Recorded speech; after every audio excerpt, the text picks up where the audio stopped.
አሁን እየተምታታብሽ ነው። እንደዛ የሚለው የለም። እኔ ቃል ገባ ያልኩሽ ኢየሱስን አስነሳዋለሁ ብሏል ነው። ገባሽ? አምላክ የፈለገውን ሊያስነሳ ይችላል። በእናንተ ትምህርት መሰረት አስነሳዋለሁ አለ ነው። ሌላ ነገር የለም። አሁን ምኑም ወደ አምላክነት አይቀርም። አምላክ እኔ አብዱልከሪምን አስነሳዋለሁ ቢል ሊያስነሳኛል። ስለዚህ አምላክ እኔን ካስነሳኝ አምላክ ሆናለሁ ማለት ነው።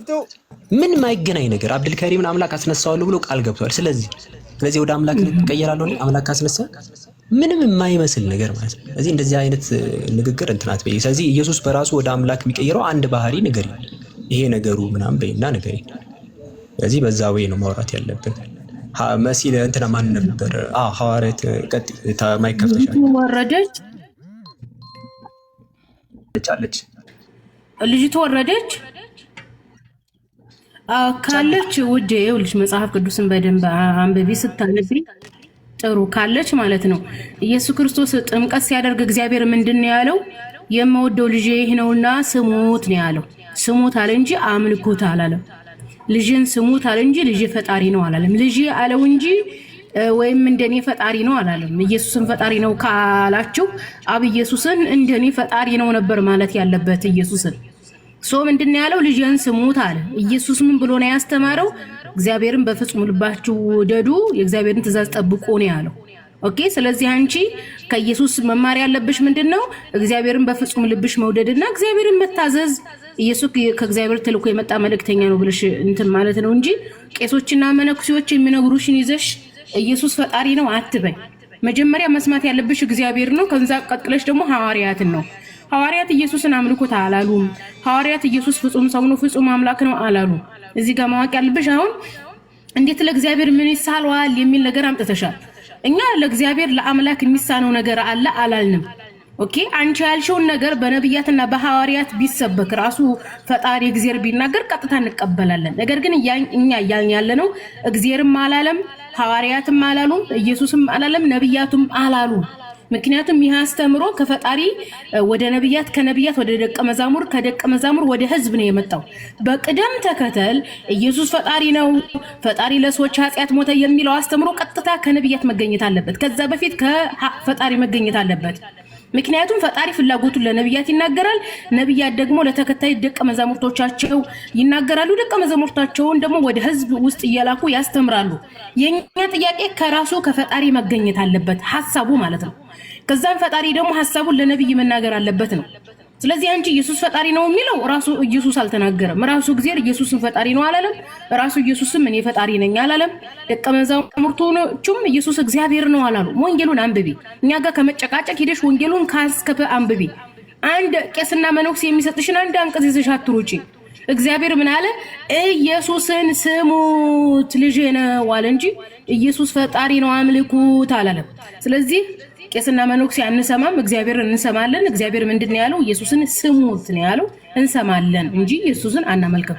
ኢየሱስን ማምለክ ኃጢአት ነው። ኢየሱስን ማምለክ ጣዖት ነው። ሌሎች ክርስቲያኖች ጋር ቀጥሉ።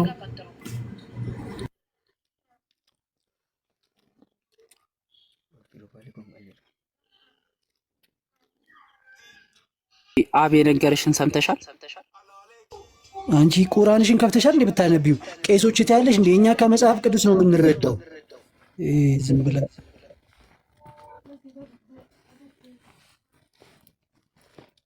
ሐዋርያው አንቺ ቁርአንሽን አንብበሻል እንዴ? አላ ነብዩ እያለች ነብዩ እያለች አንተ ሄዶረድ ዋስራ ቆይ አንዴ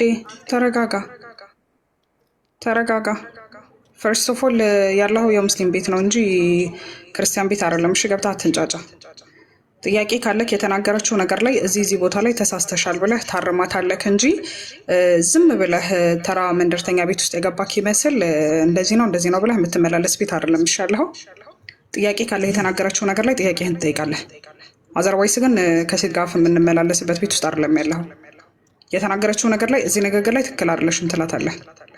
ትልልቅ ሰዎች ሁኑ እንጂ እንደ ትልልቅ ሰው አታስብም እንዴ? ገብተህ ከሴት ጋር 3 ሰው ማይኩን ከፍቶ አፍ ይከፋፈታል?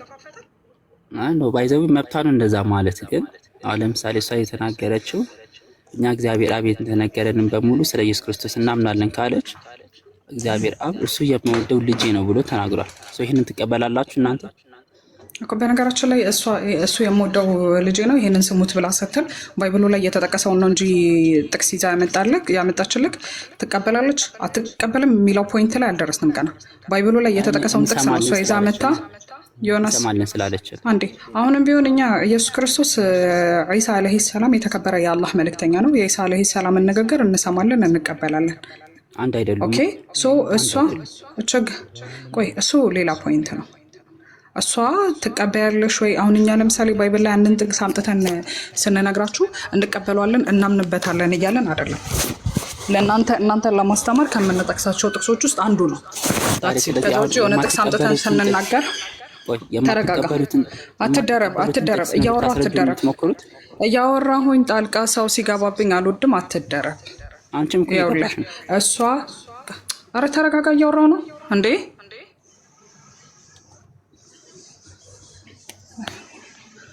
መሲ ግቢ ሀቢበቲ ላላ ቀጥ ቆይ ስራ ይዤ ነው፣ ችግር የለውም። ስራ ይዤ ነው ልጨርስ፣ ማፍጠሪያ እየሰራሁኝ ነው።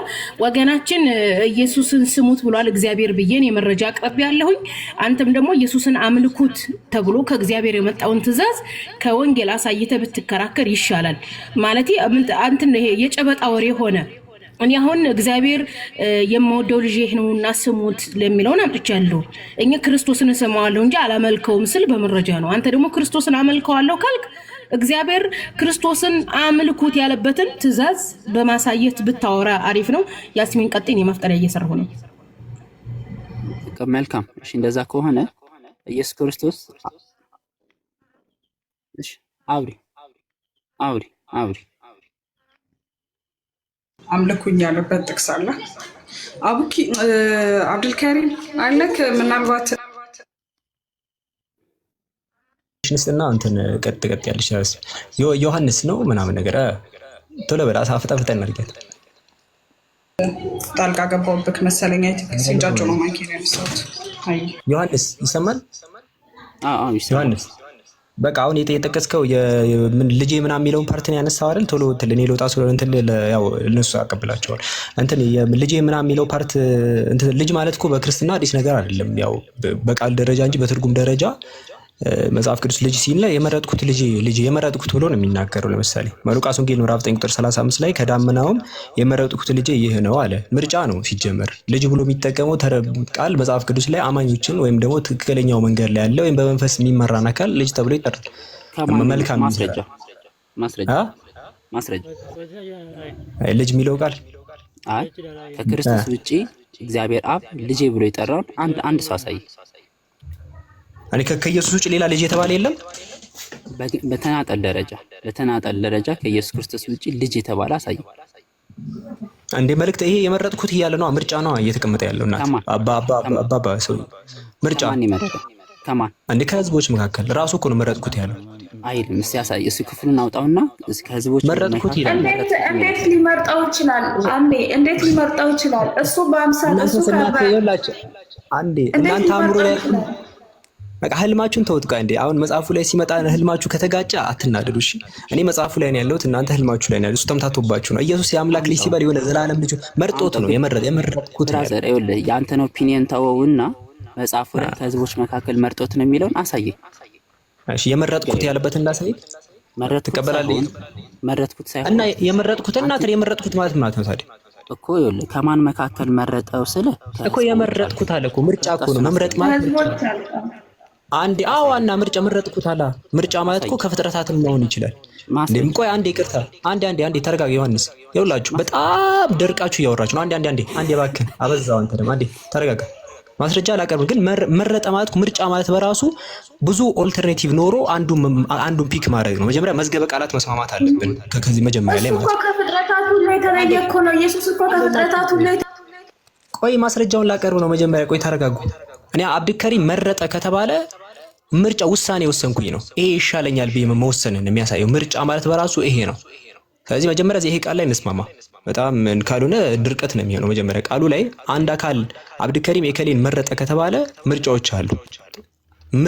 ምርጫ መረጠ ማለት